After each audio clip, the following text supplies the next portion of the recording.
KMIC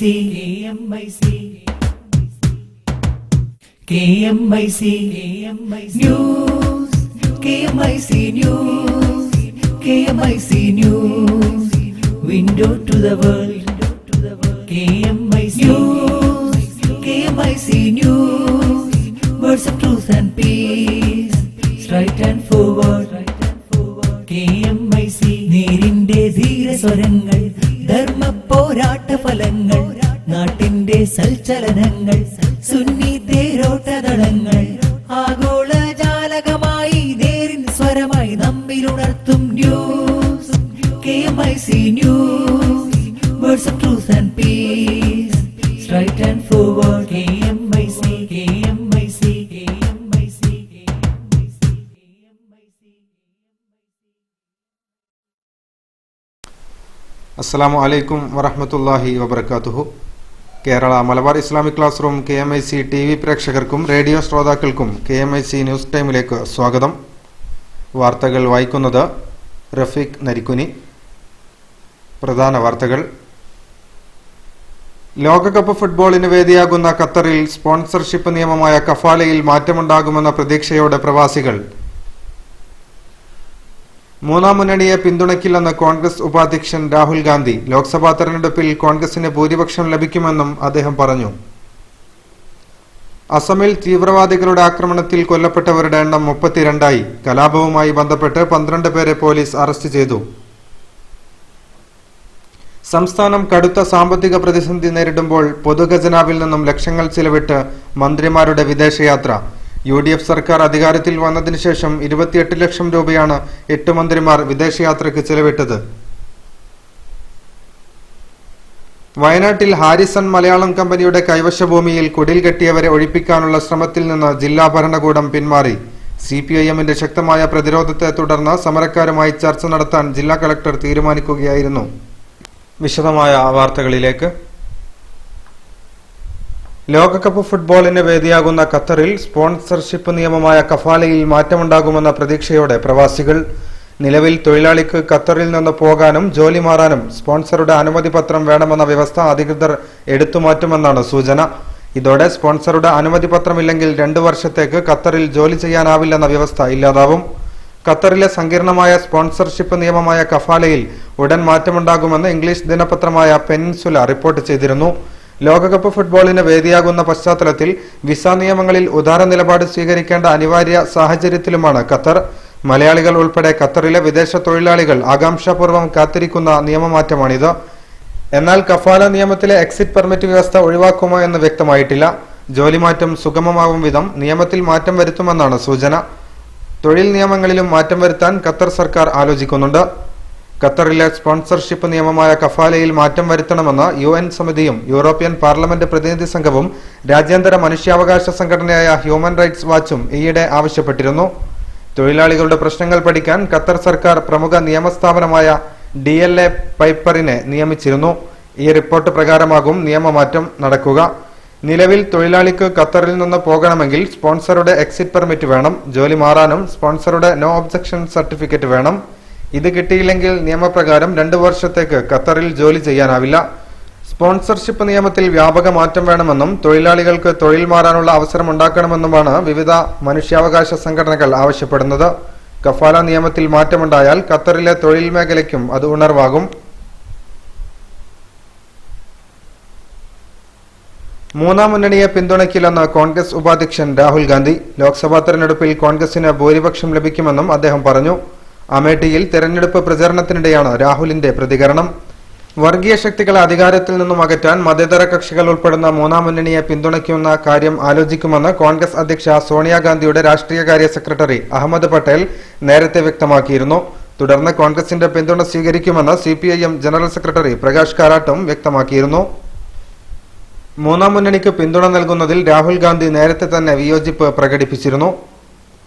പാർട്ടിയിലെ മുതിർന്ന നേതാക്കളെയാണ് മൂന്നാം മുന്നണിയെ പിന്തുണയ്ക്കുന്ന കാര്യത്തിൽ രാഹുൽ ഗാന്ധി അതൃപ്തി അറിയിച്ചത്. സർക്കാർ രൂപീകരിക്കാൻ ആവശ്യമായ ഭൂരിപക്ഷം ലഭിച്ചില്ലെങ്കിൽ പ്രതിപക്ഷത്തിരുന്ന് പാർട്ടിയെ ശക്തിപ്പെടുത്തുമെന്നായിരുന്നു രാഹുലിന്റെ പ്രതികരണം. നരേന്ദ്രമോദി അധികാരത്തിലെത്തുന്നത് തടയാൻ മൂന്നാം മുന്നണിയെ പിന്തുണയ്ക്കുന്ന കാര്യം ആലോചിക്കുമെന്ന് കേന്ദ്രമന്ത്രി സൽമാൻ ഖുർഷിദ് അടക്കമുള്ള മുതിർന്ന കോൺഗ്രസ് നേതാക്കൾ പറഞ്ഞതിന് പിന്നാലെയാണ് രാഹുൽ നിലപാട് വ്യക്തമാക്കിയിരിക്കുന്നത്. അതേസമയം മൂന്നാം മുന്നണിയെ പിന്തുണയ്ക്കുമെന്ന് ബുധനാഴ്ച വ്യക്തമാക്കിയ അഹമ്മദ് പട്ടേൽ അടുത്ത ദിവസം തന്നെ നിലപാട് മാറ്റിയിരുന്നു. തിരഞ്ഞെടുപ്പ് കഴിഞ്ഞാൽ സഹോദരി പ്രിയങ്ക ഗാന്ധിക്ക് കോൺഗ്രസിൽ കൂടുതൽ ചുമതലകൾ നൽകുമോ എന്ന ചോദ്യത്തിന് പ്രിയങ്കയുടെ നിലപാടുകളെ പിന്തുണയ്ക്കുമെന്നായിരുന്നു രാഹുലിന്റെ മറുപടി. അസമിൽ തീവ്രവാദികളുടെ ആക്രമണത്തിൽ കൊല്ലപ്പെട്ടവരുടെ എണ്ണം 32ആയി. കലാപവുമായി ബന്ധപ്പെട്ട് 12 പേരെ പോലീസ് അറസ്റ്റ് ചെയ്തു. കലാപത്തെക്കുറിച്ച് ചർച്ച ചെയ്യാൻ മുഖ്യമന്ത്രി അടിയന്തര മന്ത്രിസഭാ യോഗം വിളിച്ചു. വ്യാഴാഴ്ച രാത്രിയും വെള്ളിയാഴ്ചയുമാണ് അസമിലെ ബക്സയിലും കൊക്രജറിലും അക്രമമുണ്ടായത്. ബംഗാളി സംസാരിക്കുന്ന നിരവധി മുസ്ലിങ്ങളെയാണ് തീവ്രവാദികൾ കൂട്ടക്കൊല ചെയ്തത്. ഏപ്രിൽ 24 നടന്ന ലോക്സഭാ തെരഞ്ഞെടുപ്പിൽ തങ്ങളുടെ സ്ഥാനാർത്ഥിക്ക് വോട്ട് ചെയ്തില്ലെന്ന് ആരോപിച്ചായിരുന്നു കൊലപാതകം. ആക്രമണത്തെ തുടർന്ന് ബക്സയിലും കൊക്രജറിലും നിരോധനാജ്ഞ പ്രഖ്യാപിച്ചു. ബക്സ ജില്ലയിലെ നാരായണൻഗുരിയിൽ നിന്ന് 7 മൃതദേഹങ്ങൾ കൂടി പോലീസ് ഇന്ന് രാവിലെ കണ്ടെടുത്തു. മരണസംഖ്യ ഇനിയും ഉയർന്നേക്കാമെന്ന് പോലീസ് അറിയിച്ചു. നാഷണൽ ഡെമോക്രാറ്റിക് ഫ്രണ്ട് ഓഫ് ബോഡോലാൻഡിന്റെ അനുരഞ്ജന വിരുദ്ധ വിഭാഗമാണ് അക്രമത്തിന് പിന്നിലെന്ന് അസം DGP ഗഗൻ ശർമ്മ പറഞ്ഞു. സ്ഥിതിഗതികൾ നിയന്ത്രണ വിധേയമാക്കാൻ പട്ടാളത്തെ ഇറക്കാനും ആലോചിക്കുന്നുണ്ട്. മരിച്ചവർ ആരെന്നതിനെ സംബന്ധിച്ച് കൃത്യമായ പേരുവിവരങ്ങൾ പുറത്തുവിട്ടിട്ടില്ല. അതേസമയം അക്രമികൾക്കെതിരെ കർശന നടപടി സ്വീകരിക്കുമെന്ന് മുഖ്യമന്ത്രി തരുൺ ഗൊഗോയ് പറഞ്ഞു. പ്രധാനമന്ത്രി മൻമോഹൻ സിംഗ് കേന്ദ്ര ആഭ്യന്തരമന്ത്രി സുശീൽ കുമാർ ഷിൻഡെ സംഘർഷത്തെക്കുറിച്ച് മുഖ്യമന്ത്രിയുമായി ഫോണിൽ സംസാരിച്ചു. സംസ്ഥാനം കടുത്ത സാമ്പത്തിക പ്രതിസന്ധി നേരിടുമ്പോൾ പൊതുഖജനാവിൽ നിന്നും ലക്ഷങ്ങൾ ചിലവിട്ട് മന്ത്രിമാരുടെ വിദേശയാത്ര. UDF സർക്കാർ അധികാരത്തിൽ വന്നതിനു ശേഷം 28 ലക്ഷം രൂപയാണ് 8 മന്ത്രിമാർ വിദേശയാത്രയ്ക്ക് ചിലവിട്ടത്. സർക്കാർ ആവശ്യങ്ങൾക്കായിരുന്നില്ല യാത്രയെന്നാണ് വിവരാവകാശ രേഖകളിൽ നിന്നും വ്യക്തമാകുന്നത്. ഉമ്മൻചാണ്ടി സർക്കാർ അധികാരത്തിൽ വന്നതിനു ശേഷം 28 ലക്ഷം രൂപയാണ് വിദേശത്തേക്ക് പറക്കാൻ 8 മന്ത്രിമാർ ചിലവിട്ടത്. 9,24,248 രൂപ ചിലവിട്ട തൊഴിൽ മന്ത്രി ഷിബു ബേബി ജോണാണ് വിദേശയാത്ര നടത്താൻ പൊതുഖജനാവ് ഉപയോഗിച്ചവരിൽ ഒന്നാമത്. Munich, London, Singapore, Jakarta, Barcelona, Madrid എന്നിവിടങ്ങളിലേക്കാണ് ഷിബു ബേബി ജോൺ യാത്ര പോയത്. പട്ടികയിൽ 2ാം സ്ഥാനത്തുള്ള AP അനിൽകുമാർ 6,53,727 രൂപ ചിലവിട്ടു. പട്ടികജാതി ക്ഷേമത്തിന്റെ ചുമതലയുള്ള മന്ത്രി സന്ദർശിച്ചത് സിഡ്നിയും ബ്രിസ്ബോണും മെൽബണും. 4 ലക്ഷം ചിലവിട്ട് PJ ജോസഫും റോം ഉൾപ്പെടെയുള്ള സ്ഥലങ്ങളിലെത്തി. യാത്രകളൊന്നും സർക്കാർ ആവശ്യങ്ങൾക്കല്ലെന്നാണ് പൊതുഭരണ വകുപ്പ് നൽകിയ മറുപടിയിൽ നിന്നും വ്യക്തമാകുന്നത്. ശക്തമായ മഴയെ തുടർന്ന് അഫ്ഗാനിസ്ഥാനിലുണ്ടായ മണ്ണിടിച്ചിലിൽ മരിച്ചവരുടെ എണ്ണം 2100 കവിഞ്ഞു. 300 കുടുംബങ്ങളിൽ നിന്നുള്ള 2100 പേർ മരിച്ചതായി പ്രവിശ്യാ ഭരണാധികാരികൾ സ്ഥിരീകരിച്ചു. 350 മൃതദേഹങ്ങൾ ഇതുവരെ കണ്ടെടുത്തിട്ടുണ്ട്. ബഡക്ഷാൻ പ്രവിശ്യയിലെ ആർഗോ ജില്ലയിലുള്ള അബിബറാക്ക് ഗ്രാമത്തിലാണ് വൻ പ്രകൃതി ദുരന്തമുണ്ടായത്. അവധി ദിനമായ വെള്ളിയാഴ്ചയാണ് വൻ അത്യാഹിതം ഉണ്ടായത്. ഒരാഴ്ച നീണ്ടുനിന്ന മഴക്കൊടുവിൽ കൂറ്റൻ കുന്നുകൾ ഇടിഞ്ഞു വീഴുകയായിരുന്നു. താഴ്വാരത്ത് താമസിച്ചിരുന്നവരാണ് ദുരന്തത്തിൽപ്പെട്ടത്. ഗ്രാമത്തിന്റെ പകുതിയോളം ഭാഗവും മണ്ണ് മൂടപ്പെട്ട നിലയിലാണ്. അവധിയായതിനാൽ ആളുകൾ ഏറിയ പങ്കും അവരവരുടെ വീടുകളിലായിരുന്നു. പള്ളിയിൽ പ്രാർത്ഥനയ്ക്ക് ഒത്തുകൂടിയിരുന്ന 100 കണക്കിന് ആളുകളും ദുരന്തത്തിനിരകളായി. 2 പള്ളികളും മണ്ണ് മൂടിപ്പോയിട്ടുണ്ട്. മരണസംഖ്യ ഇനിയും വർദ്ധിച്ചേക്കാമെന്നും രക്ഷാപ്രവർത്തനം കൂടുതൽ മേഖലയിലേക്ക് വ്യാപിപ്പിക്കാനുള്ള ശ്രമത്തിലാണെന്നും UN സഭാവൃത്തങ്ങൾ അറിയിച്ചു. താജിക്കിസ്ഥാനോടും ചൈനയോടും പാകിസ്ഥാനോടും അതിർത്തി പങ്കിടുന്ന മലയോര പ്രവിശ്യയാണ് ബദക്ഷാൻ. അതേസമയം വടക്കൻ അഫ്ഗാനിസ്ഥാനിന്റെ മറ്റു ഭാഗങ്ങളിലുണ്ടായ വെള്ളപ്പൊക്കം 67,000 പേരെ ബാധിച്ചിട്ടുണ്ട്. കുവൈത്തിൽ 2 മലയാളികൾ വെടിയേറ്റു മരിച്ച സംഭവത്തിൽ 5 പേർ പിടിയിൽ. 2 സൗദികളും 1 ബിദുനിയും 1 ജോർദാൻ പൗരനുമാണ് പിടിയിലായത്. സുലേബിയയിൽ ഇവർ താമസിച്ചിരുന്ന വീട്ടിൽ നിന്ന് ഏറെ നേരത്തെ ഏറ്റുമുട്ടലിനൊടുവിലാണ് പ്രതികളെ പിടികൂടാനായതെന്ന് പോലീസ് വൃത്തങ്ങൾ പറഞ്ഞു. രഹസ്യ വിവരത്തെ തുടർന്ന് നടത്തിയ പരിശോധനയിലാണ് പ്രതികൾ പിടിയിലായത്. അന്വേഷണ സംഘം എത്തിയപ്പോൾ അക്രമികൾ വെടിയുതിർക്കാൻ ശ്രമിച്ചു. ഇതോടെ സായുധ സേനയെ ഉപയോഗിച്ച് വീട് വളഞ്ഞ ശേഷം ഏറ്റുമുട്ടലിലൂടെ ഇവരുടെ സംഘത്തെ പിടികൂടുകയായിരുന്നു. പോലീസ് വീട്ടിനകത്തേക്ക് കയറിയപ്പോൾ പർദ്ദ ധരിച്ച് സംഘത്തലവൻ രക്ഷപ്പെടാൻ ശ്രമിച്ചുവെങ്കിലും വിഫലമായി. ഇക്കഴിഞ്ഞ ഏപ്രിൽ 25 രാത്രി 10:30 മലപ്പുറം കൊളത്തൂർ സ്വദേശി റാഷിദ് ജമലുലലി തങ്ങൾ, കോഴിക്കോട് സ്വദേശി ഷാർങ്ദറൻ എന്നിവർ വെടിയേറ്റ് മരിച്ചത്. ഇവരെ വെടിവെച്ച് വീഴ്ത്തിയ ശേഷം കൈവശമുണ്ടായിരുന്ന 13,000 ദിനാർ അക്രമികൾ കൊള്ളയടിക്കുകയും ചെയ്തിരുന്നു. ബദർ അൽ മുല്ല സെക്യൂരിറ്റി കമ്പനി ജീവനക്കാരായ ഇരുവരും സുലേബിയയിലെ ഓൺ കോസ്റ്റ് കമ്പനിയിൽ നിന്നും ബാങ്കിലടക്കാനുള്ള പണം ശേഖരിച്ച് സെക്യൂരിറ്റി വാഹനത്തിലേക്ക് നടന്നു വരുമ്പോഴായിരുന്നു വെടിവെപ്പ്. മലപ്പുറം അരീക്കോട് പരീക്ഷയിൽ തോറ്റതിന് 9ാം ക്ലാസ്സുകാരി ആത്മഹത്യ ചെയ്ത സംഭവത്തിൽ സ്കൂൾ മാനേജ്മെന്റിനെതിരെ പ്രതിഷേധമിരമ്പുന്നു. Areekode Sullamussalam higher secondary school വിദ്യാർത്ഥിനി നസ്ലയെയാണ് ശനിയാഴ്ച വീട്ടിൽ ആളില്ലാത്ത സമയത്ത് തൂങ്ങി മരിച്ച നിലയിൽ കണ്ടെത്തിയത്. SSLCക്ക് 100% വിജയം ഉറപ്പിക്കാൻ സ്കൂൾ അധികൃതർ രണ്ടാം വട്ടവും കുട്ടിയെ മനഃപൂർവ്വം തോൽപ്പിക്കുകയായിരുന്നുവെന്ന് ബന്ധുക്കൾ ആരോപിച്ചു. ഇതേ തുടർന്ന് മാനേജ്മെന്റിനെതിരെ പ്രതിഷേധവുമായി വിദ്യാർത്ഥി സംഘടനകൾ രംഗത്തെത്തിയിട്ടുണ്ട്. DYFI, MSF സംഘടനകളാണ് പ്രതിഷേധിക്കുന്നത്. നസ്ല അടക്കം 50ഓളം കുട്ടികൾ ഇത്തവണ 9ാം ക്ലാസ്സിൽ തോറ്റിട്ടുണ്ട്. SSLCക്ക് 100% ഉറപ്പിക്കാനാണ് ഇത്രയും കുട്ടികളെ തോൽപ്പിക്കുന്നതെന്നാണ് ആരോപണം.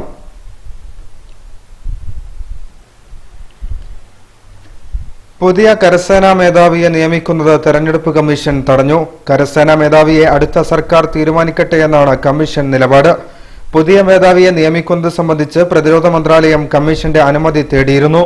ഇപ്പോഴത്തെ കരസേനാ മേധാവി ജനറൽ ബിക്രം സിംഗ് ജൂലൈ 31-ന് വിരമിക്കാനിരിക്കെയാണ് പുതിയ മേധാവിയെ തിരഞ്ഞെടുക്കാൻ സർക്കാർ ഒരുങ്ങുന്നത്. കീഴ്വഴക്കമനുസരിച്ച് നിലവിലെ കരസേനാ മേധാവി വിരമിക്കുന്നതിന് 2 മാസം മുമ്പ് തന്നെ പുതിയ മേധാവിയെ നിയമിക്കാറുണ്ട്. കരസേന ഉപമേധാവി ലഫ്റ്റനന്റ് ജനറൽ ദൽബീർ സുഹാഗ് ആണ് പുതിയ മേധാവിയായി നിർദ്ദേശിക്കപ്പെട്ടിരിക്കുന്നത്.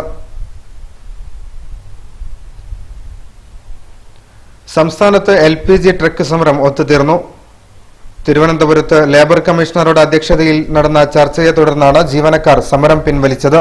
കഴിഞ്ഞ ജനുവരി മുതലുള്ള ശമ്പളത്തിന്റെ 15% ഇടക്കാല ആശ്വാസം നൽകാമെന്നും മറ്റു 17 ആവശ്യങ്ങളിൽ പിന്നീട് ചർച്ചയാകാമെന്നുമുള്ള ഉറപ്പിനെ തുടർന്നാണ് സമരം പിൻവലിച്ചതെന്ന് ട്രക്ക് തൊഴിലാളികൾ അറിയിച്ചു. സമരം പിൻവലിച്ചതോടെ സംസ്ഥാനത്ത് LPG വിതരണം വൈകാതെ തന്നെ പൂർണ്ണതോതിലാകും. സംസ്ഥാനത്തെ ആകെയുള്ള 7 LPG പ്ലാന്റുകളിൽ പാരിപ്പള്ളിയിലേതൊഴിച്ചുള്ള പ്ലാന്റുകളിൽ നിന്നുള്ള LPG വിതരണം സമരത്തെ തുടർന്ന് തടസ്സപ്പെട്ടിരുന്നു. കഴക്കൂട്ടം, ഉദയംപേരൂർ, കരിമുകൾ, ഇരുമ്പനം, കഞ്ചിക്കോട്, ചേളാരി എന്നീ പ്ലാന്റുകളിൽ നിന്നായി 2000ഓളം ജീവനക്കാരാണ് സമരത്തിൽ പങ്കെടുത്തിരുന്നത്. മഞ്ചേരി മെഡിക്കൽ കോളേജിൽ പുതിയ ബാച്ച് MBBS പ്രവേശനം ഇന്ത്യൻ മെഡിക്കൽ കൌൺസിൽ തടഞ്ഞു. മെഡിക്കൽ കൌൺസിലിന്റെ മാനദണ്ഡപ്രകാരമുള്ള അടിസ്ഥാന സൗകര്യങ്ങൾ കോളേജിൽ ഇല്ലാത്തതിനെ തുടർന്നാണ് നടപടി. നിലവിൽ നടന്നുകൊണ്ടിരിക്കുന്ന MBBS കോഴ്സിന്റെ കാര്യത്തിൽ പിന്നീട് തീരുമാനമെടുക്കും. മെഡിക്കൽ കൌൺസിൽ അംഗങ്ങൾ കഴിഞ്ഞ ഏപ്രിലിൽ 2 ഘട്ടങ്ങളിലായി മഞ്ചേരി മെഡിക്കൽ കോളേജിൽ പരിശോധന നടത്തിയിരുന്നു. ഈ പരിശോധനയിലാണ് അടിസ്ഥാന സൗകര്യങ്ങൾ ഇല്ലെന്ന് കണ്ടെത്തിയത്.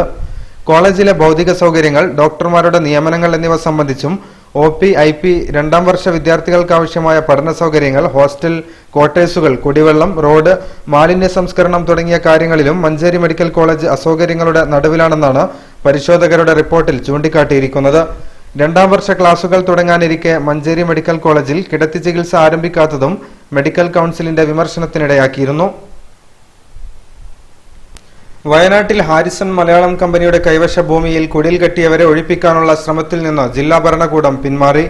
CPIMന്റെ ശക്തമായ പ്രതിരോധത്തെ തുടർന്ന് സമരക്കാരുമായി ചർച്ച നടത്താൻ ജില്ലാ കളക്ടർ തീരുമാനിക്കുകയായിരുന്നു. ശരീരത്തിൽ മണ്ണെണ്ണയൊഴിച്ചും മരത്തിൽ കയറിയും ആത്മഹത്യാ ഭീഷണി മുഴക്കിയുമാണ് താമസക്കാർ പോലീസിനെ പ്രതിരോധിച്ചത്. ഹൈക്കോടതി സിംഗിൾ ബെഞ്ച് ഉത്തരവിന്റെ അടിസ്ഥാനത്തിലാണ് മേപ്പാടി അരപ്പറ്റയിൽ CPIM പിന്തുണയോടെ ഹാരിസൺ കമ്പനിയുടെ കൈവശ ഭൂമിയിൽ കുടിൽ കെട്ടി താമസിക്കുന്നവരെ ഒഴിപ്പിക്കാൻ ജില്ലാ ഭരണകൂടം തീരുമാനിച്ചത്. ADMന്റെ നേതൃത്വത്തിൽ റവന്യൂ ഉദ്യോഗസ്ഥരും കൽപ്പറ്റ DYSPയുടെ നേതൃത്വത്തിലുള്ള പോലീസ് സംഘവും 10 മണിയോടെ താമസക്കാരെ ഒഴിപ്പിക്കാനെത്തി.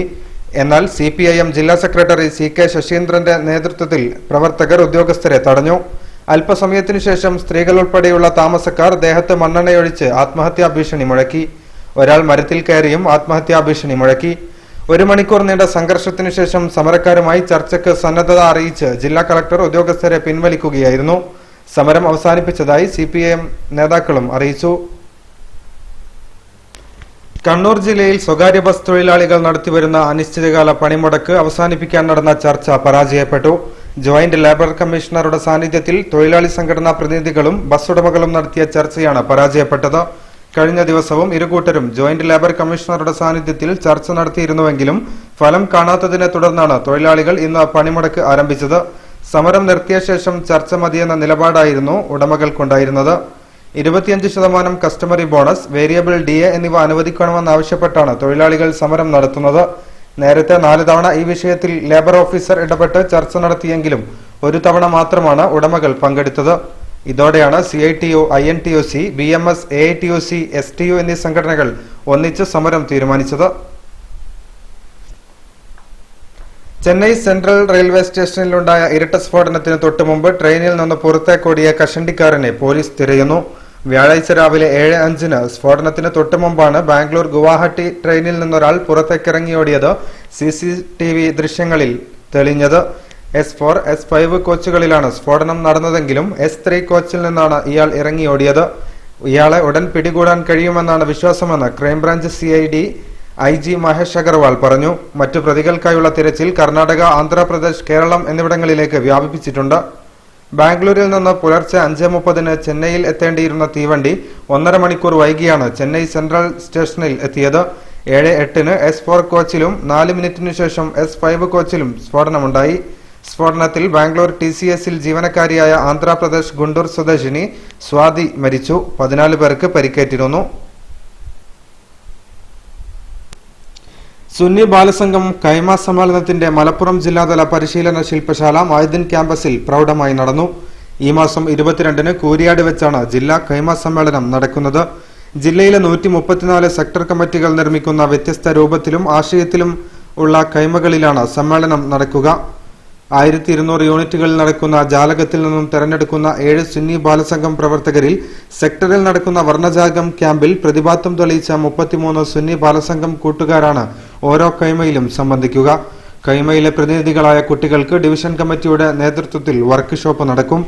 കൈമ നിർമ്മാണത്തിന് നേതൃത്വം നൽകുന്നത് സെക്ടർ കൈമ സമിതിയാണ്. മൈദിൻ ക്യാമ്പസിൽ നടന്ന ജില്ലാ പരിശീലനത്തിൽ കൈമ ചീഫ്, അസിസ്റ്റന്റ് കൈമ ചീഫ്, റിസോഴ്സ് പേഴ്സൺ, ഡിവിഷൻ ഭാരവാഹികൾ, സെക്ടർ കൈമ സമിതി അംഗങ്ങൾ, ജില്ലാ എക്സിക്യൂട്ടീവ് അംഗങ്ങൾ എന്നിവരാണ് പങ്കെടുത്തത്. പരിശീലനം മുൻ സംസ്ഥാന പ്രസിഡന്റ് NM സാദിഖ് സക്കാഫി ഉദ്ഘാടനം ചെയ്തു. ജില്ലാ പ്രസിഡന്റ് A ഷിഹാബുദ്ദീൻ സക്കാഫി അധ്യക്ഷത വഹിച്ചു. Yakub Pailippuram, K Zainuddin Saqafi, CK Abdurahman Saqafi, PK Muhammad Shafi, M Abdurahman, KP Shameer എന്നിവർ വിവിധ സെഷനുകൾ നിയന്ത്രിച്ചു.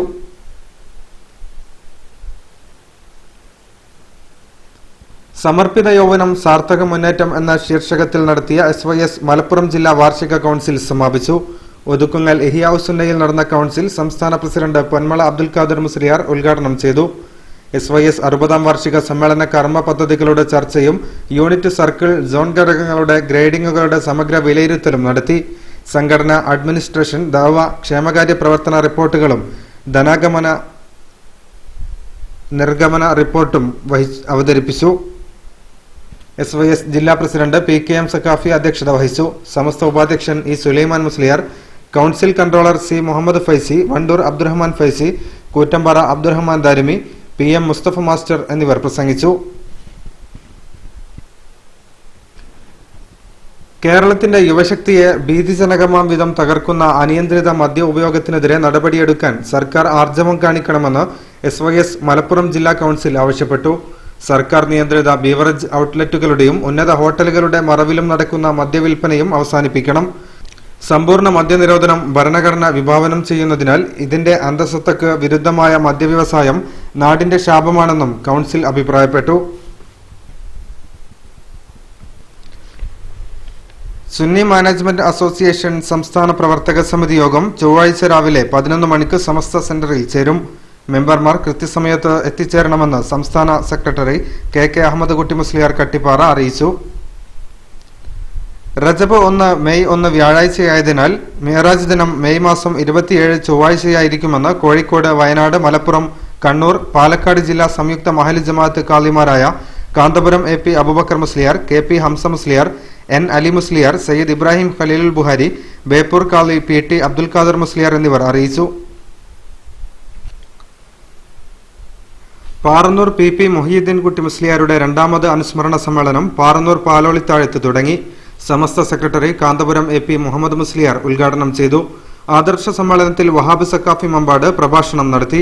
Basheer Saqafi, P Umar Musliyar, CT Abdussalam Saqafi, TP Moideen എന്നിവർ സംസാരിച്ചു. ഇന്നലെ മതപ്രഭാഷണ വേദിയിൽ ബഷീർ സക്കാഫി നല്ലളം മുഖ്യപ്രഭാഷണം നടത്തി. ഇന്ന് നടന്ന മതപ്രഭാഷണ വേദിയിൽ ലുക്മാനുൽ ഹക്കീം സക്കാഫി പുല്ലാര പ്രഭാഷണം നടത്തി. നാളെ നടക്കുന്ന സമാപന ദിക്ർ ദുആ അനുസ്മരണ സമ്മേളനം C മുഹമ്മദ് ഫൈസി ഉദ്ഘാടനം ചെയ്യും.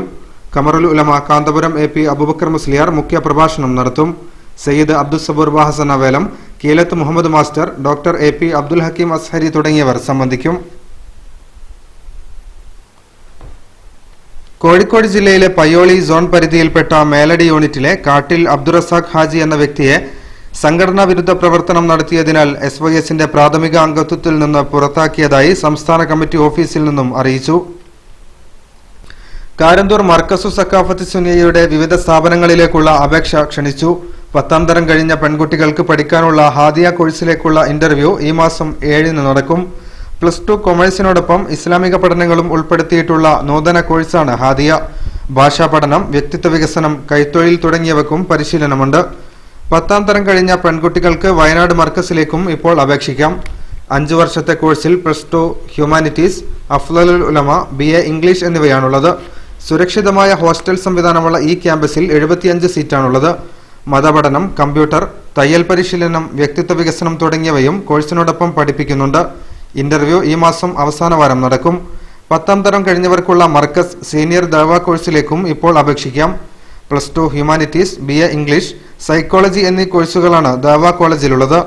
മർക്കസ് ITIയിലെ 9 ഹ്രസ്വകാല കോഴ്സുകളിലേക്കും അപേക്ഷ ക്ഷണിച്ചു. 10ാം തരം പാസ്സായവർക്ക് അപേക്ഷിക്കാം. മർക്കസ് യത്തിംഖാന 1ാം തരം മുതൽ 8ാം തരം വരെയുള്ള ക്ലാസുകളിലേക്കുള്ള അപേക്ഷകൾ ക്ഷണിച്ചു. മരഞ്ചാട്ടി മർക്കസ് ഗൾഫ് ഓർഫനേജിലേക്ക് പ്രവേശനം നൽകുന്നു. മർക്കസ് ബനാത്തിലേക്കും ഇപ്പോൾ അപേക്ഷിക്കാം. 6ാം തരം മുതൽ ഡിഗ്രി തലം വരെ പഠിക്കാനുള്ള സൗകര്യവും ഇവിടെയുണ്ട്. അവസാനമായി പ്രധാന വാർത്തകൾ ഒരിക്കൽ കൂടി. ലോകകപ്പ് ഫുട്ബോളിന് വേദിയാകുന്ന ഖത്തറിൽ സ്പോൺസർഷിപ്പ് നിയമമായ കഫാലയിൽ മാറ്റമുണ്ടാകുമെന്ന പ്രതീക്ഷയോടെ പ്രവാസികൾ. 3ാം മുന്നണിയെ പിന്തുണയ്ക്കില്ലെന്ന് കോൺഗ്രസ് ഉപാധ്യക്ഷൻ രാഹുൽ ഗാന്ധി. ലോക്സഭാ തെരഞ്ഞെടുപ്പിൽ കോൺഗ്രസിന് ഭൂരിപക്ഷം ലഭിക്കുമെന്നും അദ്ദേഹം പറഞ്ഞു. അസമിൽ തീവ്രവാദികളുടെ ആക്രമണത്തിൽ കൊല്ലപ്പെട്ടവരുടെ എണ്ണം 32ആയി. കലാപവുമായി ബന്ധപ്പെട്ട് 12 പേരെ പോലീസ് അറസ്റ്റ് ചെയ്തു. സംസ്ഥാനം കടുത്ത സാമ്പത്തിക പ്രതിസന്ധി നേരിടുമ്പോൾ പൊതുഖജനാവിൽ നിന്നും ലക്ഷങ്ങൾ ചിലവിട്ട് മന്ത്രിമാരുടെ വിദേശയാത്ര. UDF സർക്കാർ അധികാരത്തിൽ വന്നതിനു ശേഷം 28 ലക്ഷം രൂപയാണ് 8 മന്ത്രിമാർ വിദേശയാത്രയ്ക്ക് ചെലവിട്ടത്. വയനാട്ടിൽ ഹാരിസൺ മലയാളം കമ്പനിയുടെ കൈവശ ഭൂമിയിൽ കുടിൽ കെട്ടിയവരെ ഒഴിപ്പിക്കാനുള്ള ശ്രമത്തിൽ നിന്ന് ജില്ലാ ഭരണകൂടം പിന്മാറി. CPIMന്റെ ശക്തമായ പ്രതിരോധത്തെ തുടർന്ന് സമരക്കാരുമായി ചർച്ച നടത്താൻ ജില്ലാ കളക്ടർ തീരുമാനിക്കുകയായിരുന്നു.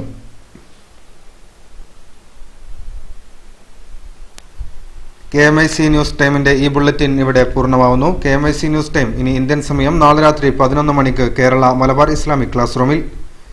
ഏറ്റവും പുതിയ വാർത്തകളും ചിത്രങ്ങളും ലഭിക്കാൻ സന്ദർശിക്കുക www.sunnyonlinenews.com, www.sunnyonlineclass.com. അസ്സലാമു അലൈക്കും വറഹ്മത്തുള്ളാഹി വബറകാതുഹു.